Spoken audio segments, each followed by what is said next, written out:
Muy buenas tardes, hermanos. Buenas tardes. Damos gracias a Dios una vez más por otra oportunidad que Dios nos brinda de poder acercarnos a su palabra, agradeciendo que este es el día de Santa Convocación.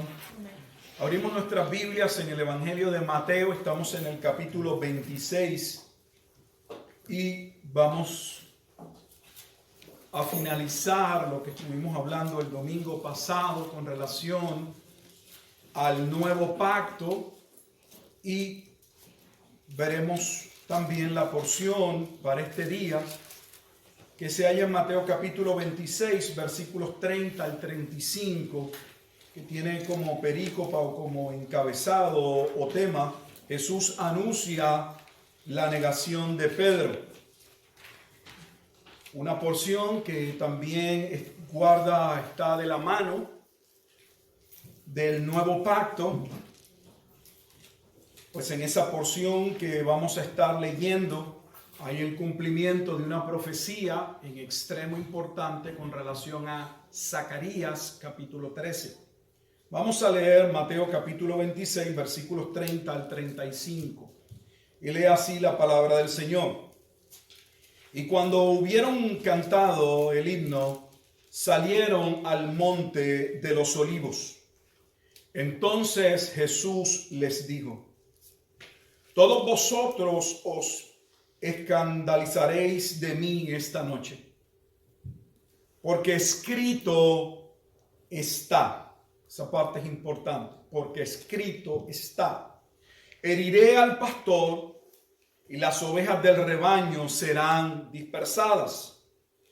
Pero después que haya resucitado, iré delante de vosotros a Galilea. Respondiendo Pedro le dijo: aunque todos se escandalicen de ti, yo nunca me escandalizaré. Jesús le dijo: de cierto te digo que esta noche, antes que el gallo cante, me negarás 3 veces.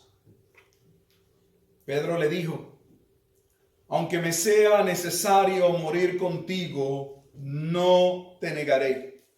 Y todos los discípulos dijeron lo mismo. Vamos a orar. Bendito Dios y Padre eterno, te alabamos y te damos gracias una vez más por el privilegio, Señor, de ser convocados en tu nombre, de poder entender la importancia, Señor, de congregarnos. De este día, oh Dios, que celebramos tu iglesia el domingo, el día de reposo, el día en que se cumplió, Padre Santo, tu plan, aquel día que santificaste desde el inicio de la creación, que mandaste a los hombres a guardarlo. Día, oh Dios, que estaba centrado en la obra de aquel que fue anunciado en la caída. Aquel hombre que nacería de la simiente de la mujer. Aquel hombre que le aplastaría la cabeza a la serpiente. Aunque sería mordido su calcañar, no obstante, resucitaría de entre los muertos al tercer día. Para remisión de aquel pueblo que desde la eternidad, según tu plan y decreto eterno, fue, oh Dios, y sería llamado a salvación. Te damos gracias, Padre Santo, por permitirnos entender la grandeza de este plan, por haber preservado tu palabra, haberla revelado y preservado para que nosotros podamos, Señor, inquirir, estudiar, meditar en ella, para entonces así, oh Dios, que nuestra fe descanse no en las palabras de los hombres, en el pensamiento de los hombres, sino en tu santo y bendito consejo. Que a ti sea la gloria, que Cristo sea exaltado, y que tu Espíritu Santo nos guíe una vez más a toda verdad, a toda justicia. Que nos des ojos para ver, oídos para escuchar, y un corazón bien dispuesto a obedecer. Pues a ti sea la gloria y la honra. Oramos en Cristo Jesús. Amén. Estuvimos el domingo pasado en Mateo capítulo 26, versículos 17 al 29, y estuvimos viendo la importancia de la Cena del Señor, de esas dos ordenanzas que como iglesia entendemos fueron instituidas por el Señor y que se deben preservar. Nuevamente el bautismo y la Cena del Señor. Vimos que esta Cena del Señor estaba íntimamente ligada en el contexto histórico a un evento que había ocurrido y que está narrado específicamente, aunque no solo allí, en Éxodo capítulo 12. Y nos referimos a aquel momento en que Dios había profetizado a Abraham que él los multiplicaría, aquel pueblo que él llamaría, que ese pueblo entraría y sería esclavo por un tiempo, pero que él les liberaría. Y estamos viendo en Éxodo 12 el momento en que Dios libera a ese pueblo de Egipto y cómo se establece aquel momento en que se llevaría a cabo el sacrificio de un carnero o de un cordero de un año sin defecto que debía ser inmolado por cada familia. Aquella sangre debía ser colocada en los dinteles de las puertas para que cuando la muerte aconteciese en aquel momento dado en que el ángel de la muerte pasaría, ellos fuesen cubiertos y no muriesen como murieron los primogénitos de Egipto. De allí se constituye aquella primera fiesta o ceremonia que en un sentido es la base de todo el sistema posteriormente ceremonial. La Pascua es un evento glorioso, pues es un evento no que se constituye en el momento en que Dios le da las ordenanzas a Moisés y para que Aarón y sus hijos en el templo las lleven, sino que esto fue una ordenanza que se dio en el momento de la salida y que quedaría constituida como una fiesta tan importante al punto de que vimos que el primer mes del calendario para el pueblo judío o el pueblo hebreo en aquel momento dado, Israel, debía ser precisamente el mes en que se celebraba o en el que ellos conmemoraban la salida de Egipto, el día de la Pascua. Y vimos la relación que había también, no solamente desde el punto de vista histórico, la historia, el drama, lo que se celebraba, sino cómo ahora esa historia tenía un cumplimiento en la persona de Cristo. Y esto es importante porque todo el Antiguo Testamento, todo el sistema de ordenanzas, de sacrificio, eran solo sombras, como llama el autor de Hebreos, anunciaban la obra que llevaría a cabo Jesucristo. Sería por medio de la muerte de Jesucristo que nuestros pecados serían quitados para siempre. Y Jesús aprovecha esta cena, como vimos, para instituir, para llamar la atención de los discípulos y no cambiar en un sentido la historia, sino decirles que en Él se cumple la historia. No es un cambio de historia. Si hay una historia que ocurrió en la salida de Egipto, pero esa historia tipificaba la obra de Cristo. Y lo que Jesús les está señalando es que Él era ese cordero. Cordero que la Escritura claramente identifica, fue señalado, fue escogido, fue predestinado antes de la fundación del mundo, como muy bien señalaría Pedro en Primera de Pedro. Aun cuando sabemos que cuando Jesús por primera vez les habla con toda claridad a sus discípulos de que era necesario que Él fuese a Jerusalén, que fuese allí arrestado, padeciese mucho, muriese y resucitase, sabemos que Pedro fue el primero que se acercó y trató de reconvenir con el maestro, trató de llevar al maestro a que tal cosa no le ocurriera, que cambiara de pensamiento. Pero el maestro no iba a cambiar, Jesús no iba a cambiar, pues para eso se había encarnado, para dar su vida por su pueblo. Y Pedro posteriormente lo entendería y lo escribiría en su primera carta, en Primera de Pedro. Así que vimos ese momento maravilloso donde se habla del nuevo pacto, instituido mediante el cuerpo y la sangre de Jesucristo. En otras palabras, mediante la entrega de Cristo mismo. Pues aunque vemos la trama, vemos lo que va a ocurrir, como desde el capítulo 26 ahora se nos da detalles de cómo se confabuló, cómo se acordó para arrestarle y todo. Realmente sabemos que Jesús dijo: a mí nadie me quita la vida, sino que yo la pongo, yo la doy por los míos. Jesús había dicho: es necesario que el grano, la semilla caiga a tierra y muere, porque si no muere no puede producir fruto. Así que Jesús sabía no solo lo que estaba aconteciendo, Él lo sabía porque Él era Dios. Jesús es la persona del Hijo encarnada, cumpliendo ese soberano plan. Y estuvimos en Gálatas y no pudimos terminar, y fuimos a Gálatas porque estábamos viendo que ese pacto o nuevo pacto, aunque se le llama un nuevo pacto, no era nuevo. Eso es importante. Se distingue entre el antiguo pacto y el nuevo pacto porque tiene que haber una manera de identificar el pacto de la ley y la obra que cumpliría el Mesías. Y como ese pacto o decreto, vamos a ver, iba a ser revelado o develado poco a poco a través de la Escritura y no estaba totalmente claro, en un sentido el pueblo de Israel pensó y llamó al pacto de Moisés como el pacto, creyó que aquel era el pacto a través del cual ellos podían ser justificados, ser hallados en una correcta relación con Dios. Y para ello fuimos a Gálatas, y vamos de nuevo a Gálatas para poder finalizar lo que estábamos hablando el domingo pasado.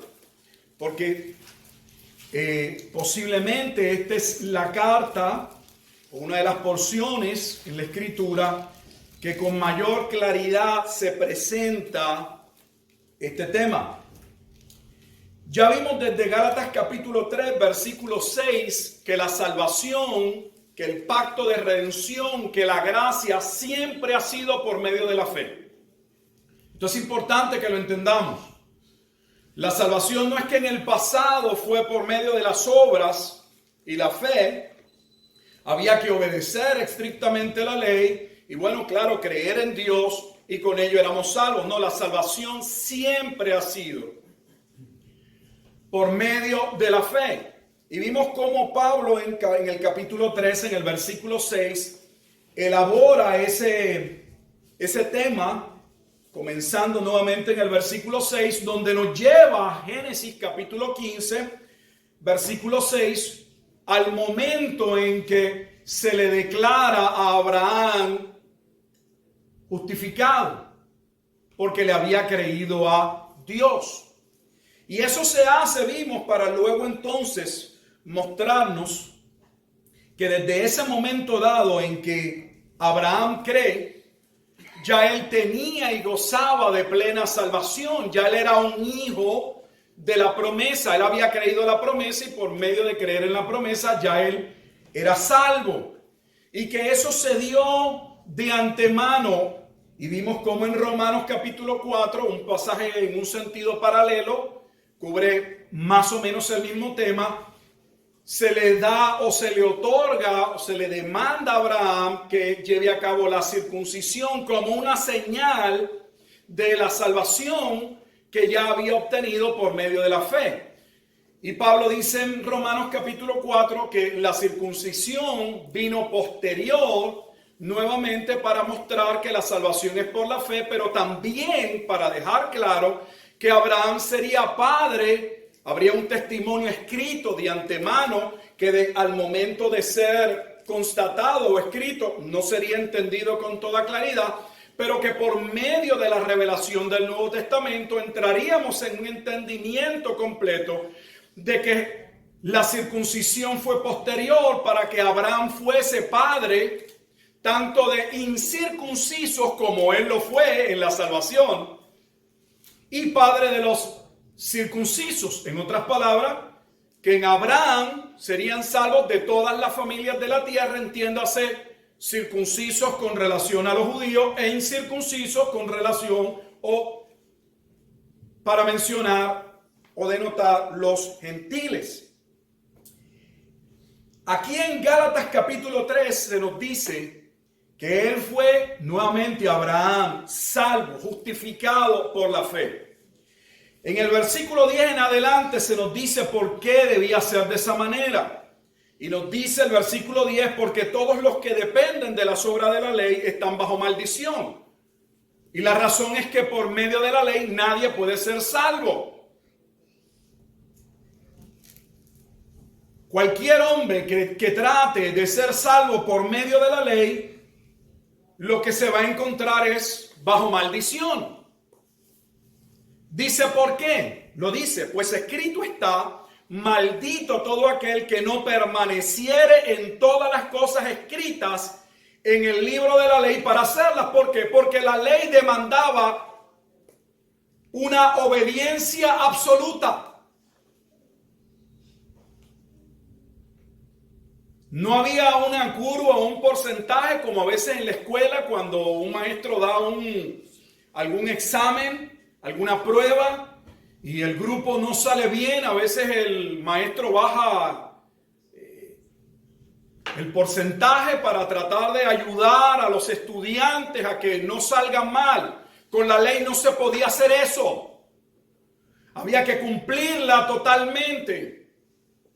Y por lo tanto, ya que ningún hombre podía cumplir en su totalidad cabalmente la ley, todos los hombres estaban bajo condenación. Porque esa ley reflejaba el estándar de Dios, la esencia de Dios. Dios es completamente santo y en Él no hay maldad, no hay pecado. Él es la norma, pero ningún hombre daba la norma. Dice el versículo 11, y que por la ley ninguno se justifica para con Dios. Es evidente, debería estar claro. Pablo dice que ningún hombre puede ser salvo por la ley, porque el justo por la fe vivirá. Vuelve y regresa a Génesis para mostrar que la salvación siempre ha sido por la fe, y específicamente citando en este momento dado al libro del profeta Habacuc, capítulo 2, versículo 4. Ahora, ¿qué Cristo hizo? Como nosotros los creyentes hablamos de que somos salvos si nosotros no hemos cumplido la ley? No podíamos cumplirla. Porque Dios nos salvaría por medio de un pacto. De un pacto que se hizo en la eternidad. Pero de un pacto que tendría una consumación, una realización cuando llegase el Mesías, el Cristo, el ungido. A través de él un pueblo sería salvo. Mire cómo lo afirma el versículo 13. Cristo nos redimió, nos libertó. La palabra redimir es un término teológico ligado a la soteriología, a la doctrina de la salvación. Redimir significa rescatar mediante un pago. Básicamente usted redime un esclavo. Él nos redimió de la maldición de la ley. ¿Cómo lo hizo? Hecho por nosotros maldición. Él sí haría maldición, Él pagaría el precio de aquel pueblo que Él vendría a salvar. En otras palabras, que aquí vemos que la expiación de Cristo tenía el propósito de sustituir, de Él tomar el lugar, la posición de aquellos que merecían la condenación, para que entonces, por medio de la obra gloriosa de Cristo, aquellos que estaban condenados, no solo no fuesen condenados, fuesen perdonados, sino que recibiesen la justicia de Dios. Dicho de otra forma o de otra manera, que cuando Abraham le cree a Dios en Génesis capítulo 15, le está creyendo a Dios sobre la base de un plan que él no conoce completamente. Y es redimido aunque ese plan todavía no se había concretado. Porque ese plan apuntaba a la obra de Cristo. Pero el mero hecho de creer en ese plan, de creerle a Dios, de creer en aquella simiente a través de la cual serían salvas muchas familias de la tierra, eso era lo único que Abraham hizo, creer.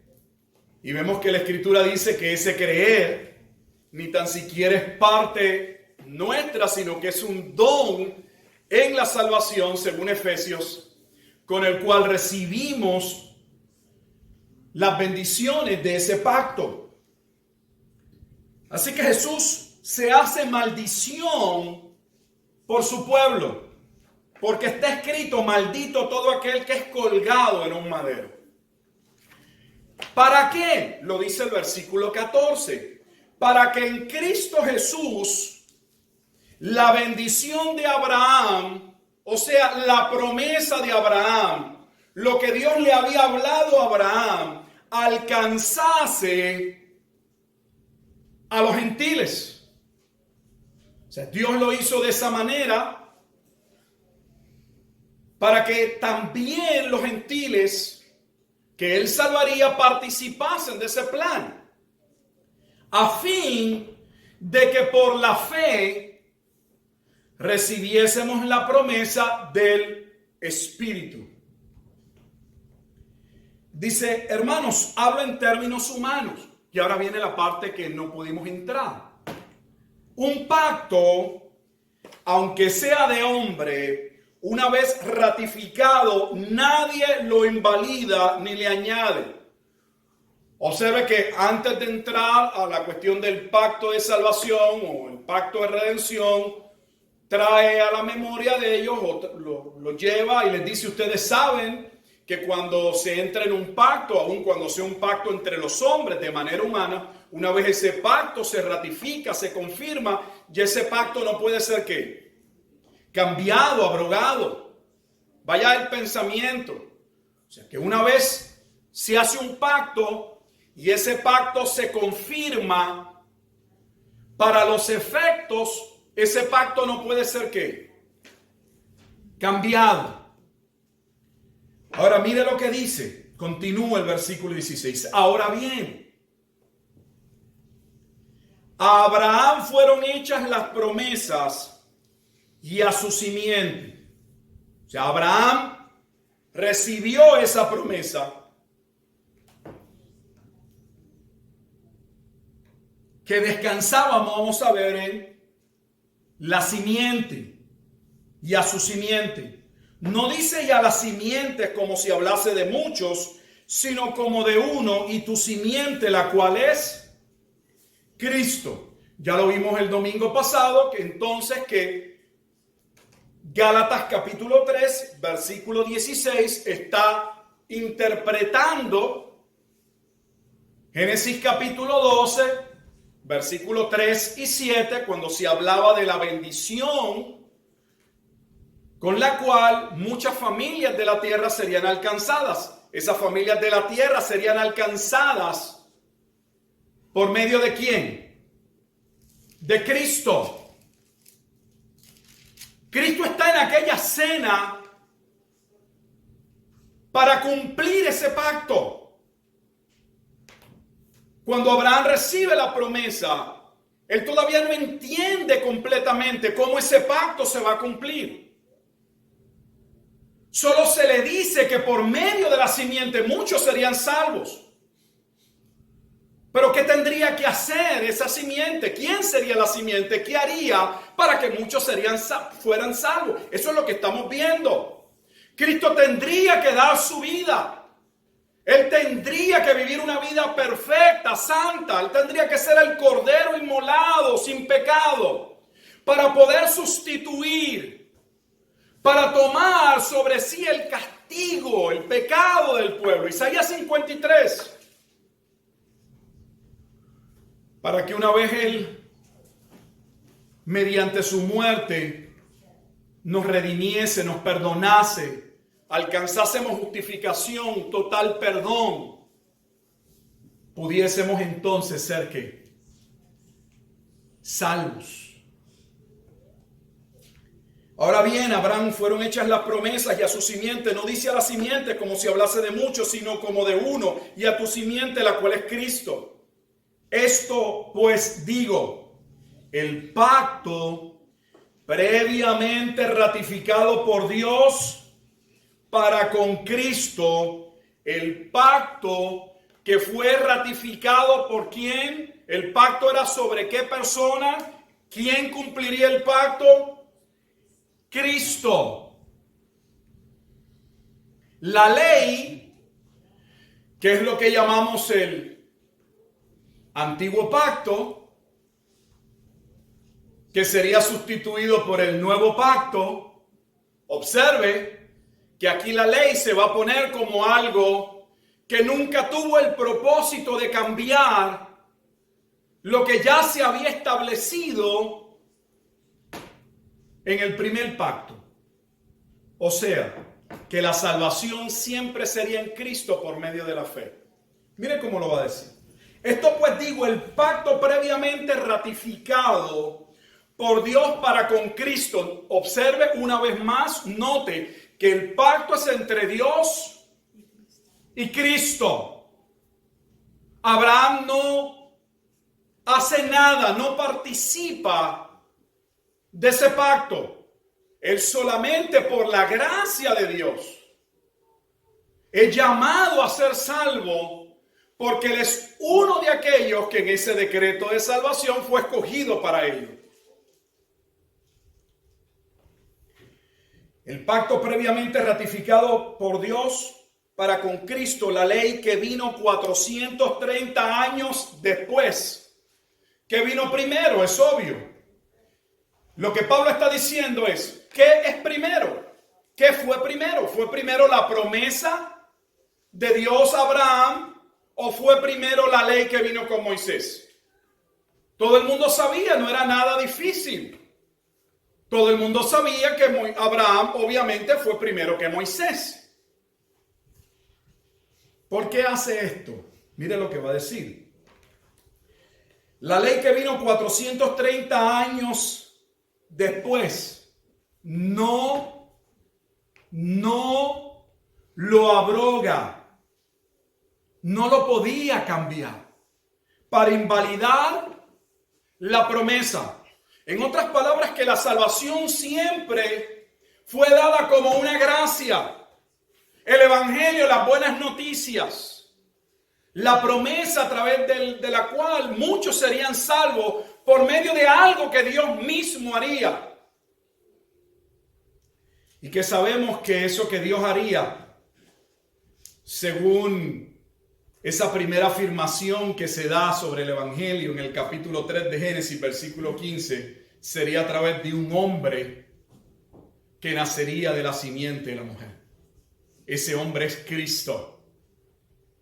Y Él ha nacido de acuerdo a ese plan eterno y todo debía cumplirse como estaba escrito, como Dios lo había señalado. Y ni los discípulos, ni Judas como traidor, ni los sacerdotes, ni Pilato, nadie estaba cambiando el decreto de Dios. Todo iba a suceder tal y como Dios así lo estableció. Y lo que estamos viendo es el desentendimiento no solamente de los sacerdotes, sino aún de los propios discípulos,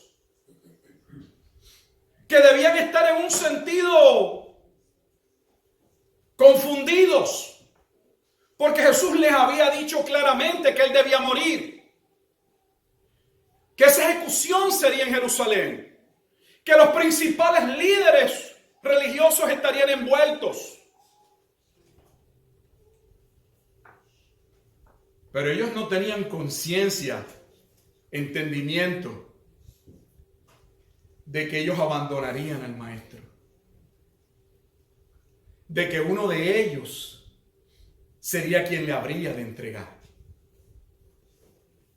Y que le entregaría por 30 piezas de plata. Pero se está cumpliendo el nuevo pacto. Y Pablo nos dice en Gálatas que la ley nunca vino a sustituir, nunca vino a cambiar el que la salvación siempre ha sido en Cristo.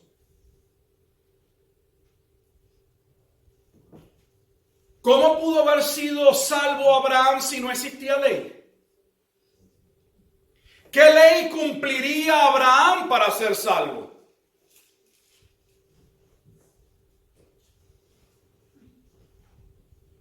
Pablo mismo les está diciendo, la ley vino 430 años después. Entonces Abraham no pudo cumplir la ley de Moisés, pero fue justificado. Y lo que Pablo está tratando de enseñar, de mostrarle a los Gálatas, donde por la carta es obvio que muchos de ellos, o una parte de ellos, eran judíos, que estaban siendo persuadidos a regresar nuevamente al sistema de la ley. Tal vez pensando, bueno, sí es necesario creer en Cristo, pero no debemos dejar las ordenanzas. Porque antes que viniera el Mesías teníamos la ley, teníamos el templo. Y lo que Pablo les está diciendo, no. Tal vez antes del Mesías tuvimos un templo y teníamos sacrificios y teníamos fiestas y ordenanzas. Pero todo aquello fue dado posterior. La salvación siempre fue en Cristo. El templo y lo que se hacía en el templo tipificaba la obra de Cristo, el pacto de redención, el nuevo pacto, el único pacto. Dios nunca ha cambiado de pacto.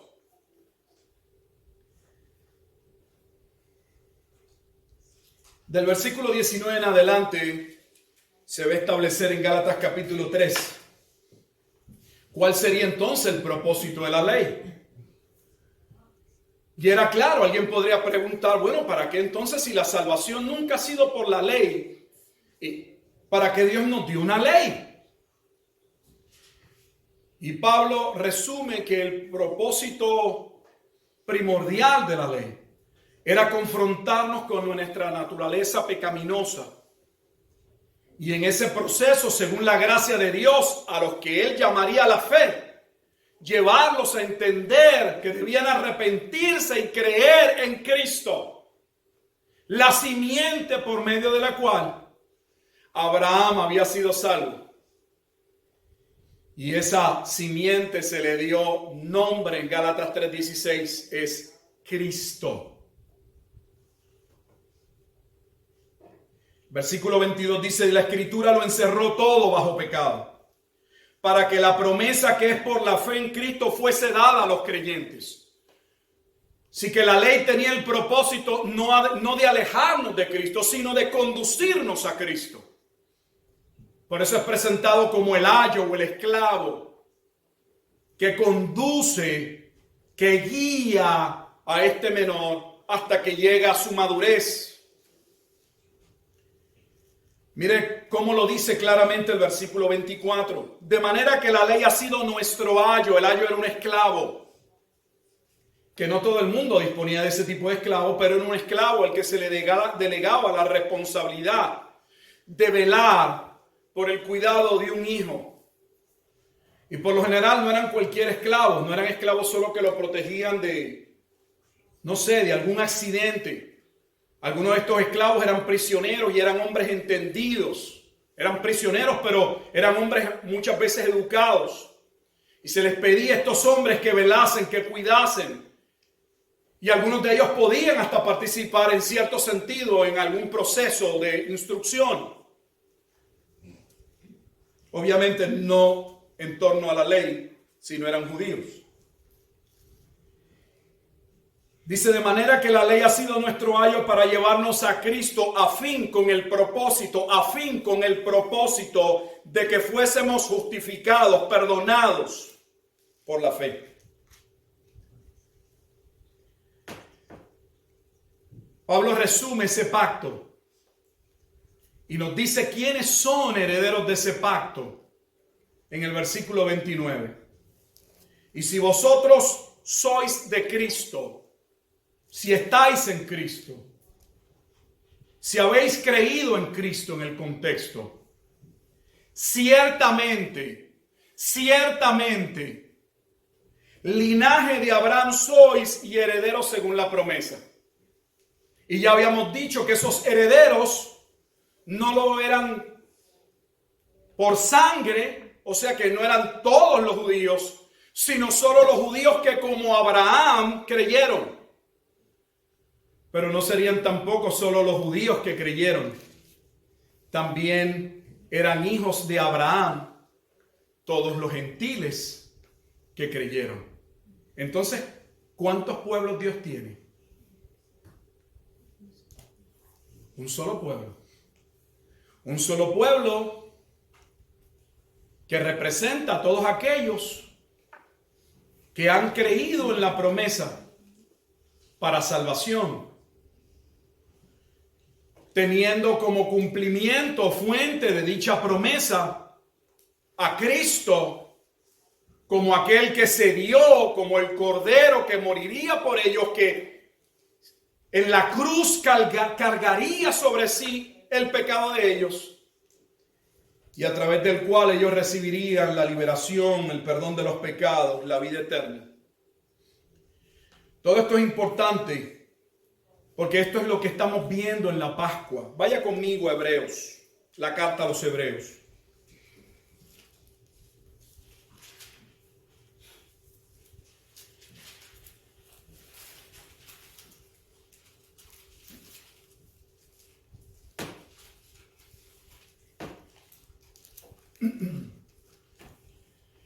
Recuerda que el pacto se dio bajo una promesa.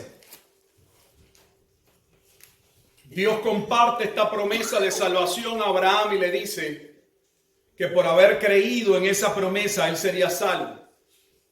Y que todos los que creyesen como él, de todas las familias de la tierra, serían salvos si lo interpretamos Génesis 12, 3 y 7 a la luz de Gálatas capítulo 3. Ahora, mire lo que hace el autor de los Hebreos en el capítulo 6. Y no voy a leerlo completo, sino la parte que entiendo más pertinente para lo que queremos expresar. Versículo 16. Hebreos, epístola o carta a los Hebreos, capítulo 6, versículo 16. Porque los hombres ciertamente juran por uno mayor que ellos, y para ellos el fin de toda controversia es el juramento para confirmación. Dos cosas. Cuando los hombres van a jurar, juran por alguien superior a ellos o por alguien muy importante para ellos. Yo recuerdo cuando uno era niño, a veces uno tendía a hacer la cosa aquella locada, decir, te lo juro por mi madre. ¿Recuerdan? Para que entiendan, es el mismo contexto. O sea, lo que se quería mostrar era que uno no iba a violar el acuerdo porque uno estaba ligando a ese familiar, a esa persona importante, y que uno jamás haría algo que pudiese ir en detrimento de aquella persona, entiéndase en ese contexto como la madre. Pero no solamente se dice que se jura por alguien mayor a uno mismo, sino que el fin de la controversia es no solamente esa persona mayor, sino que se lleve a cabo el juramento. Con eso se confirma el pacto. Ahora viene la parte importante, versículo 17. Por lo cual, lo está trayendo en el plano de los hombres.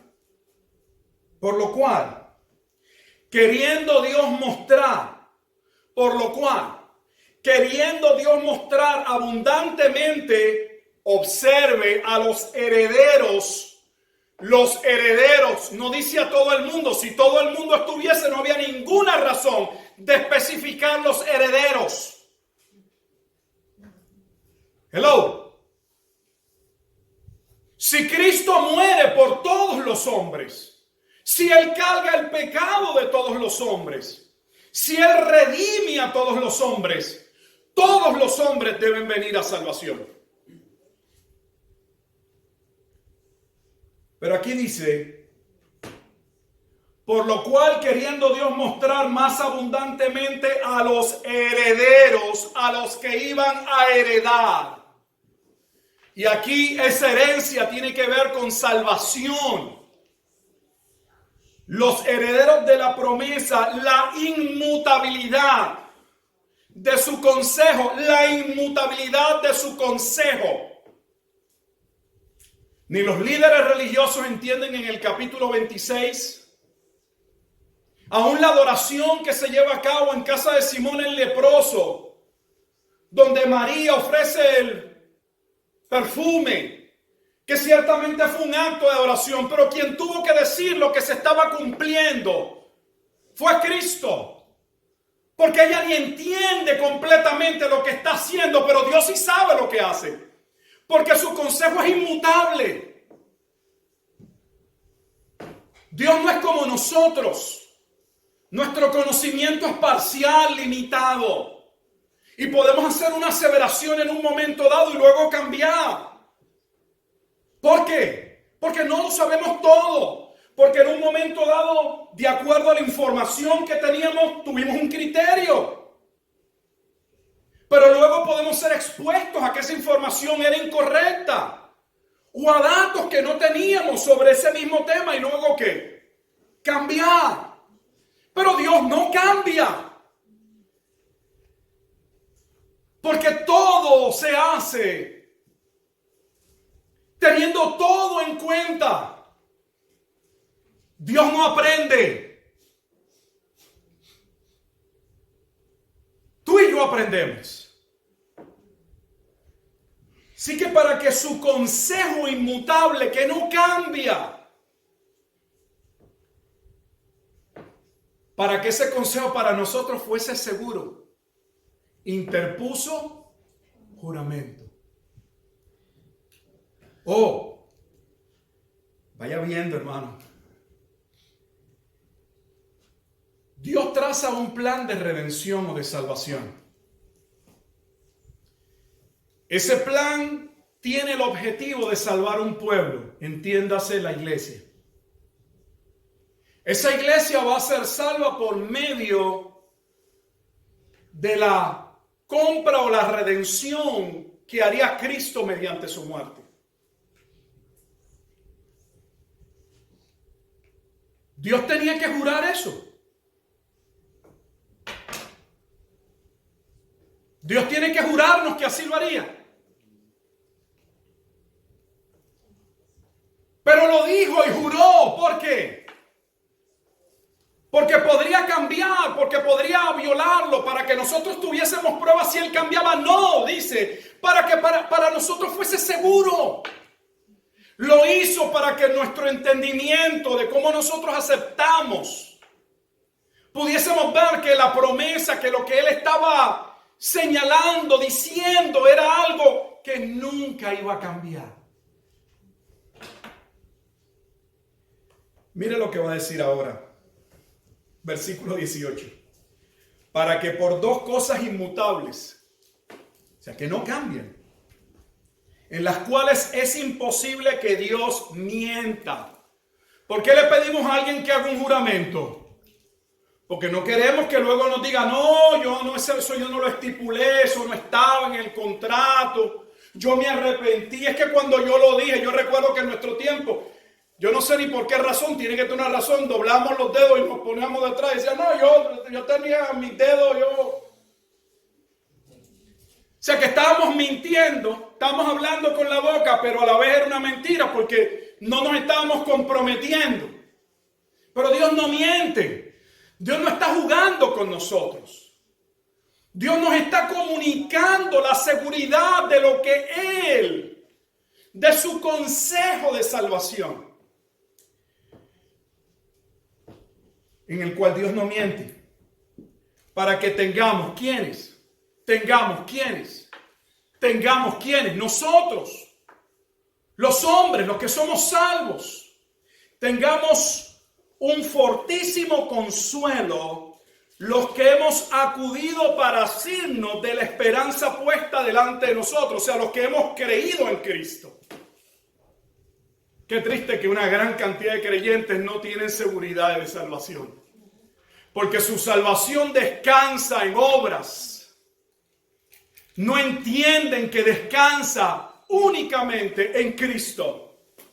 Dice, la cual tenemos como segura y firme ancla del alma, que penetra hasta dentro del velo, hasta lo más profundo. De hecho, se confirmó, si lo quiere ver de esa manera, en el lugar más sagrado en el templo, donde Jesús, versículo 20, entró por nosotros como precursor, hecho sumo sacerdote para siempre, según el orden de Melquisedec. Así que Jesús se estaba dando para cumplir el nuevo pacto, para presentarse a Dios, siendo Él el templo, siendo Él el sumo sacerdote, siendo Él la ofrenda, siendo Él quien entraba al lugar santísimo y mediar por el pecado de aquel pueblo que vino a salvar. Eso es el nuevo pacto. ¿Y por qué todo eso es importante? Porque los discípulos no entienden todavía. Estaban en una crisis. Era la primera Pascua que celebraban con Jesús, Él siendo el anfitrión quien estaba llevando a cabo la ofrenda.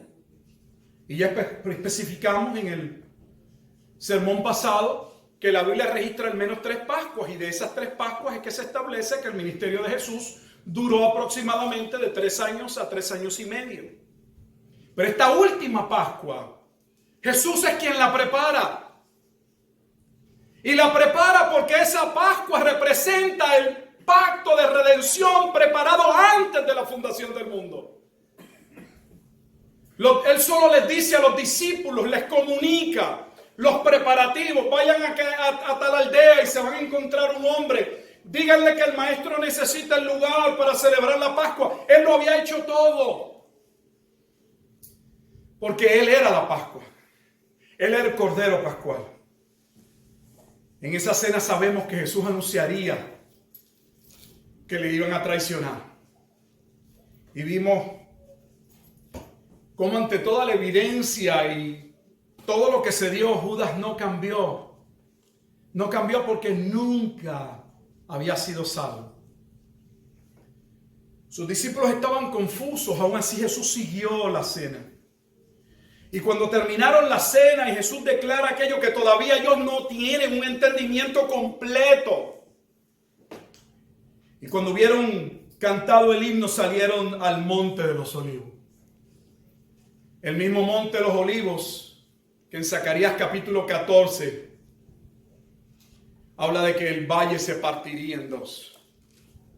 Cuando vendría el juicio por causa de haber despreciado al pastor que Dios había enviado. Entonces Jesús les dijo, todos vosotros se van a escandalizar. Observe que no dijo algunos, todos. Jesús debía cumplir todo, pero lo iba a cumplir él solo. Los discípulos no podían ayudarlo en nada.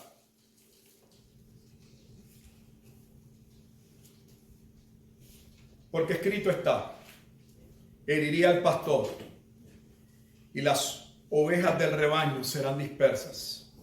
Yo quisiera que fuera conmigo a Zacarías. Zacarías capítulo 13.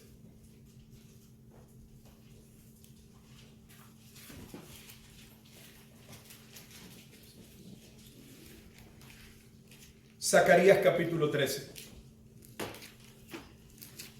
Solamente voy a llevarlo a dos pasajes en este capítulo 13 para mostrar lo que hemos enseñado y lo que hemos aseverado hoy una y otra vez.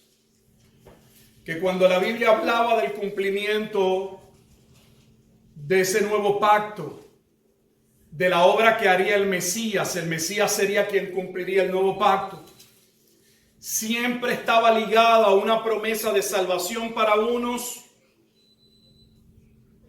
y una declaración profética de condenación para otros. Zacarías 13:1 dice, inicia, en aquel tiempo.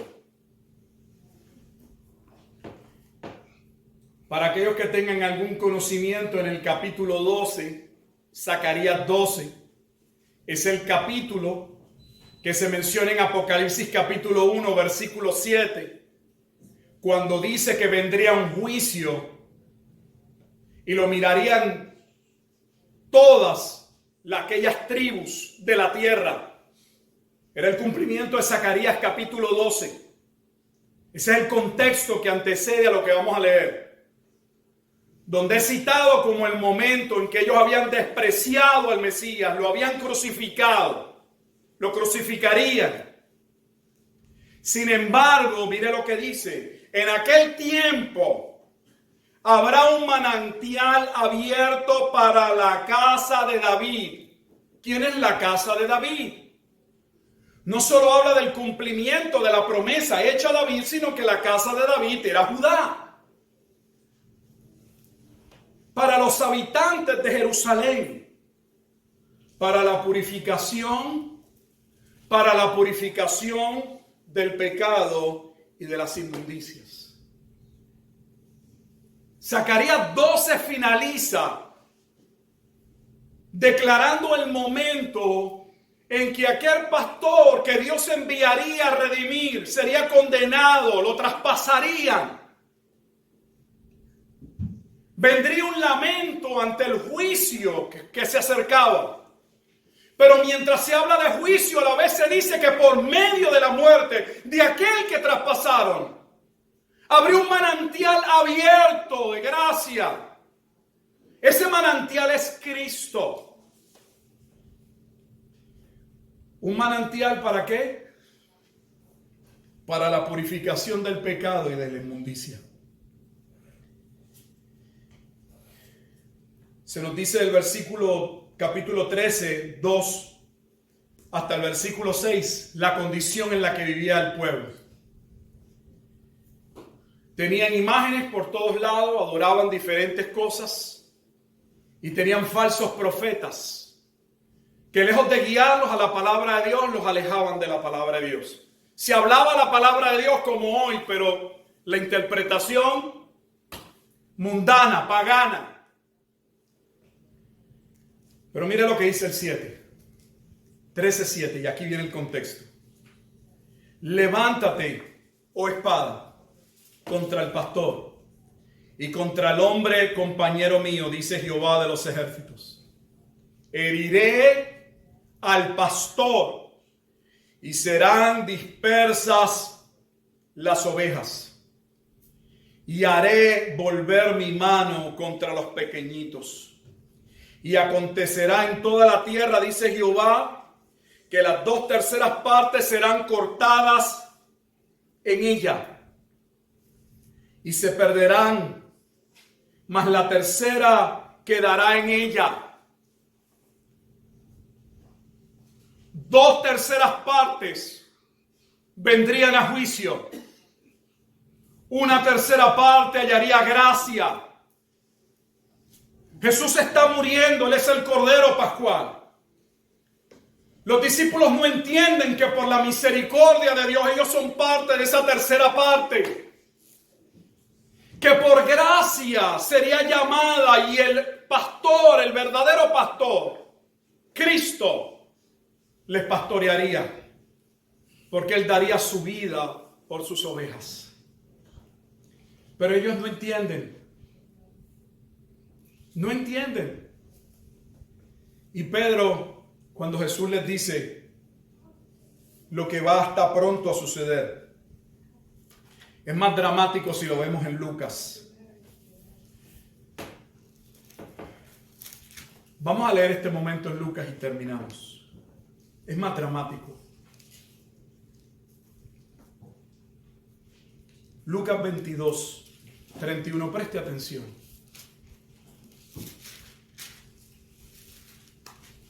Dijo también el Señor: Simón, Simón, he aquí que Satanás os ha pedido para zarandearos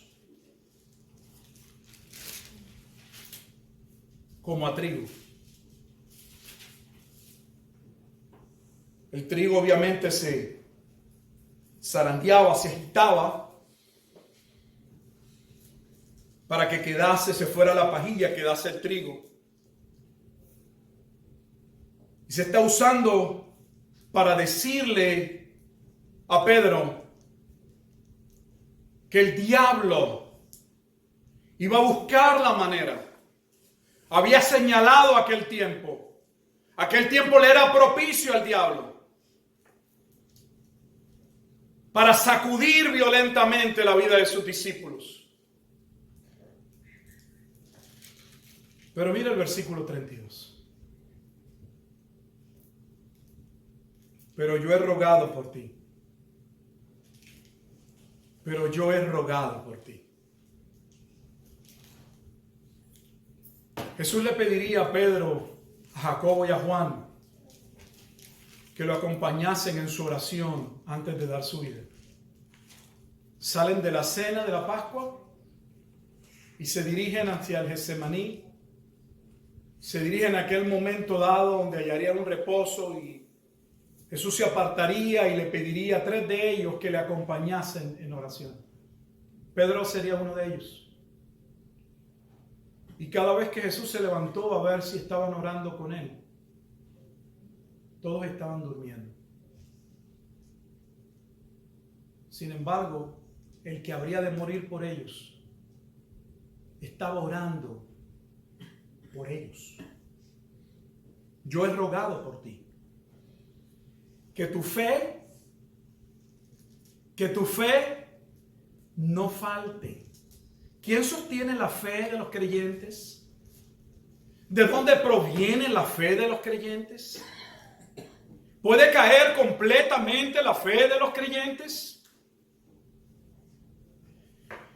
Yo he rogado por ti que tu fe no falte. Y tú, una vez vuelto, confirma a tus hermanos. Él dijo: Señor, dispuesto estoy a ir contigo, no solo a la cárcel, sino también a la muerte. Y él le dijo: Pedro, te digo que el gallo no cantará, según si lo lee en Marcos, es más preciso. Dice que el gallo cantaría 2 veces y Jesús le negaría 3 veces. Perdón, en Marcos se nos dice que Jesús le dijo a Pedro que antes que el gallo cantase 2 veces, entonces él le habría negado. Cuando esa segunda vez que el gallo cantase, iba a ser la tercera vez en que Pedro negaría al maestro.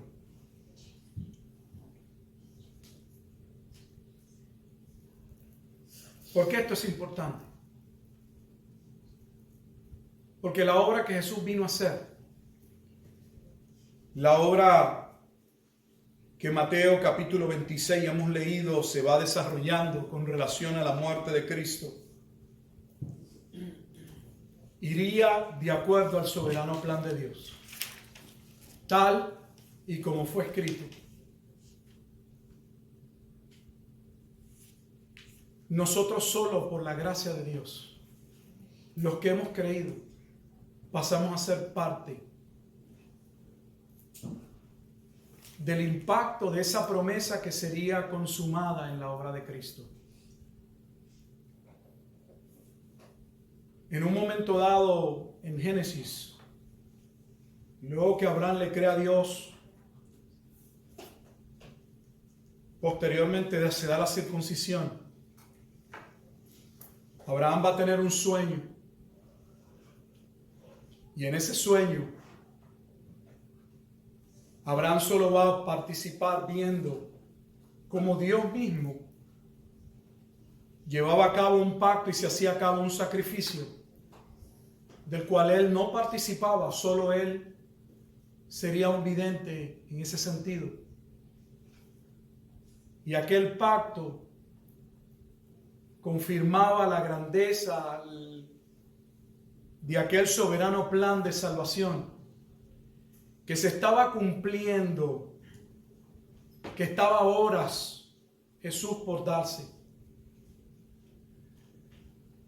que sacudiría a toda Jerusalén,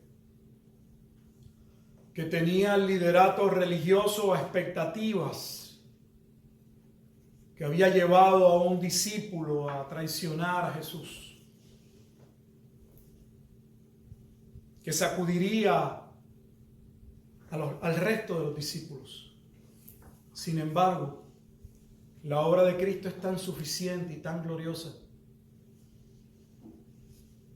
que ella descansaría única y exclusivamente en lo que Él haría.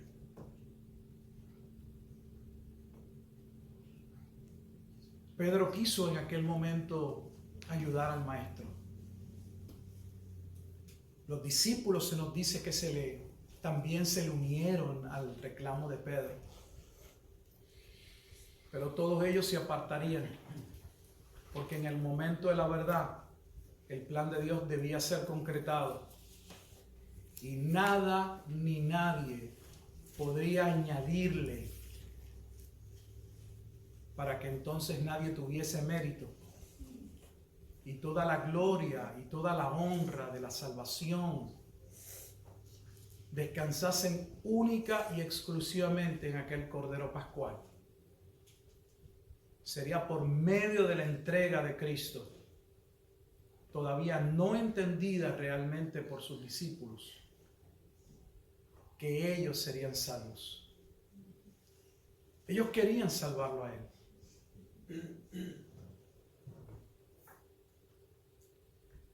Pedro quiso salvar a Cristo,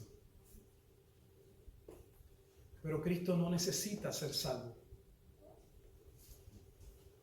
Quienes necesitamos ser salvos somos nosotros.